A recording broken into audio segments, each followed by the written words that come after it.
Surah Ra'd ayat number 11, Allah subhanahu wa ta'ala said in Quran যে আমি সেই ব্যক্তি বা সম্প্রদায়কে ততক্ষণ পর্যন্ত পরিবর্তন করাই না যতক্ষণ না তারা নিজে পরিবর্তন হয়।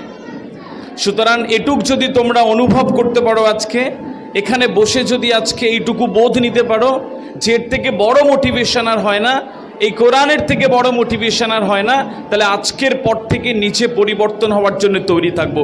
এই পরিবর্তনটা কোথা থেকে আসবে? না জেদ থেকে আসবে। এই পরিবর্তনটা কোথা থেকে আসবে? নিজের আত্মবিশ্বাস থেকে আসবে। এই পরিবর্তনটা সেই থেকে আসবে যে বলেছিল যে তুই পারবি না। এই পরিবর্তনটা সেখান থেকে আসবে যে তোমাকে টেনে নিচে নামাতে চেয়েছিল। এই পরিবর্তনের জেদটা সেখান থেকে তোমার আনতে হবে যেদিন তোমার বাবাকে কোনো একদিন কেউ ঠাট্টা করে বলেছিল, একটা তাচ্ছিল্য করে বলেছিল, যা ছেলেকে মিশনে পড়াচ্ছিস, দেখে নেবো কি এমন হয়। তার জন্য তোমাকে এই পরিবর্তন হতে হবে। এই পরিবর্তন হতে হবে একটা বিরাট জেদ থেকে, যেই মানব জীবনটাকে এমন সুন্দর একটি পর্যায়ে নিয়ে যাবে যে আগামীতে তোমার আলোয় আলোকিত হতে হয় অনেক মানুষটা চলে আসবে ইনশাআল্লাহ। সম্মানিত ছেলেরা যারা তোমরা এখানে রয়েছে, আমার খুব পরিচিত, তোমরা প্রত্যেকটা এক একটা জেমস এবং এই পৃথিবীর আলোকময় করে যাওয়ার দায় এবং দায়িত্ব তোমাদের মধ্যে রয়েছে। ইতিহাস কখনো কলম দিয়ে লেখা হয় না, ইতিহাস পরিশ্রম দিয়ে লেখা হয়, আর এই পরিশ্রমের জন্য তুমি তৈরি থাকবে। এই জেদের একটা ছোট্ট গল্প শুনে আমি শেষ করে দেবো। তোমরা ল্যাম্বরগিনি বলে একটা ব্র্যান্ডের নাম শুনে থাকবে, গাড়ি শুনেছ? কয়েকজন শুনেছো বোধহয়, শুনেছো? ল্যাম্বরগিনি সারা পৃথিবীর গাড়ির একটি বিরাট বড় ব্র্যান্ড, এবং এই ব্র্যান্ড প্রথমে ছিল একটা ট্র্যাক্টর কোম্পানি অনলি। ল্যাম্বরগিনি কিন্তু একটা মানুষের নাম। ইটালির একটি কৃষক পরিবারে, খুব মধ্যবিত্ত নিম্ন মধ্যবিত্ত একটি কৃষক পরিবারে ল্যাম্বরগিনি বেড়ে ওঠে, তার জন্ম হয়। আস্তে আস্তে যখন সে বড় হয়, তার যন্ত্রপাতি, তার ভাঙাচোরা, এই যে মেকানিক্যাল বিভিন্ন জিনিসের ওপরে তার অনেক আগ্রহ হতে শুরু করে। সে আস্তে আস্তে আস্তে আস্তে এই টেকনোলজির প্রতি একটা ভালোবাসা দেখাতে শুরু করে। সেই সময়টাতে দ্বিতীয় বিশ্বযুদ্ধ সবে সবে শেষ হচ্ছে। এরকম সময়ে ল্যাম্বরগিনি কি করেছে, তার এই মেরামতির জন্যে সে অনেক নামযশ করে ফেললো আর একটা ট্র্যাক্টর কোম্পানি গড়ে ফেললো। যখন দ্বিতীয় বিশ্বযুদ্ধের পরে ওই বিশাল ক্ষেত খামার চাষবাসের জন্যে ওই ট্র্যাক্টর লাগা শুরু হয়েছে, তখন ল্যাম্বরগিনির জনপ্রিয়তা অনেক বেড়ে গেল। ল্যাম্বরগিনি যখন তার ব্যবসা বাড়িয়ে ফেললো, ব্যবসা বাড়ানোর পরে তার অনেক শখ হলো, একটু টাকা পয়সা এসেছে। এই টাকা পয়সা আসবার পরে তার শখ হলো যে সে একটি গাড়ি কিনবে। সে গাড়ি কেনবার জন্য তখনকার বিশাল বড় ব্র্যান্ড ছিল ফেরারি। নাম শুনেছ? ফেরারি ব্র্যান্ড ছিল, এখনও সারা পৃথিবী মাত করে রাখে ফেরারি।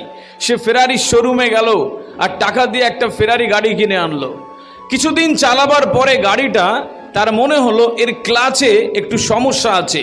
এই গাড়ির যা দাম বা যা ব্র্যান্ড এবং যা জনপ্রিয়, এর ক্লাচটা যদি আর একটু বেশি সুন্দর করা যায়, এই গাড়ি আরও স্মুথ চলবে, আরও অনেক জনপ্রিয়তা পাবে। চলে গেল ল্যাম্বরগিনি, চলে গেল, ওনার নাম ছিল ফেরুচিও ল্যাম্বরগিনি। এই ফেরুচিও ল্যাম্বরগিনি চলে গেলেন ওই ফেরারির শোরুমে, গিয়ে বলছে যে এই মালিকের সাথে দেখা করবো। বলছে সম্ভব নয়। তো উনি আবার ফিরে এলেন, পরের দিন আবার গেলেন, যে ওনারের সাথে দেখা করবো, আমার কিছু বলবার আছে। বলছে তার কাছে পৌঁছানো যাবে না।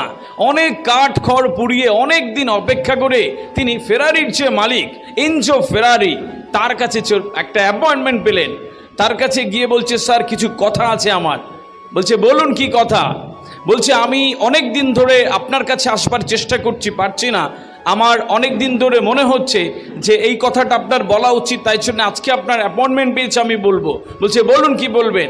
বলছে স্যার ওই আপনার যে গাড়ি ফেরারি, এর ক্লাচে একটু সমস্যা আছে।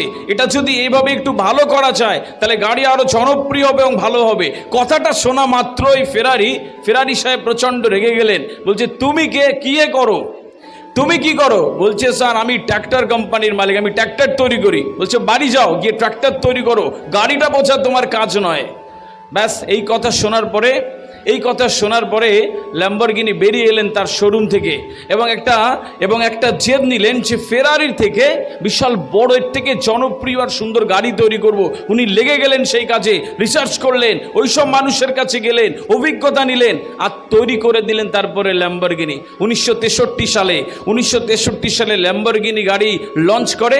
সারা পৃথিবীতে এই মুহূর্তে 2,30,000 ল্যাম্বরগিনি গাড়ি এখন রাজ করে বেড়াচ্ছে। তার ডিজাইন আর শক্তিশালী ইঞ্জিনের জন্যে ফেরারির থেকেও আজও পর্যন্ত আমেরিকার একটি সার্ভে রিপোর্ট বলে এই মুহূর্তে আমেরিকাতে ফেরারির থেকেও ল্যাম্বরগিনি সবচেয়ে জনপ্রিয় একটা ব্র্যান্ড, এবং সারা পৃথিবীতে 2,30,000 এরকম ল্যাম্বরগিনি তার রাজ করে বেড়াচ্ছে।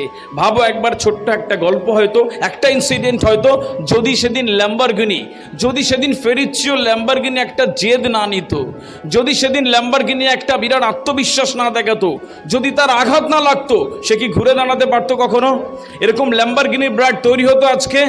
তৈরি হতো? নিশ্চয়ই তৈরি হতো না। ঠিক সেরকমভাবে তোমাকে যারা একটু একটু করে আঘাত করে, তোমাকে যারা একটু একটু করে পেছনে টেনে নামাতে চায়, তোমাকে যারা বলেছিল তোর দ্বারা কিচ্ছু হবে না, তোমার বাবাকে যেদিন যে অপমান করেছিল যে ছেলেই করেছে দেখে নেবো কি করে, মাকে যে বলে গিয়েছিল কখনো আচ্ছা দেখবো কেমন ছেলে তৈরি করো, তার জন্য তোমাকে ঘুরে দাঁড়াতে হবে। আমরা ঘুরে দাঁড়াতে পারবো ইনশাল্লাহ। আজকের পর থেকে বুকের মাঝখানটা থেকে একটা স্বপ্ন লালন করো যেটা তোমাকে তোমার গন্তব্যে পৌঁছে দেবে। किसी ने बड़ा खूब कहा कि जिंदगी में कभी सब्र मत खोना, किसी ने बड़ा खूब कहा कि जिंदगी में कभी सब्र मत खोना, क्योंकि बड़ी कामयाबी वक्त मांगता है। Thank you so much. अस्सलाम वालेकुम।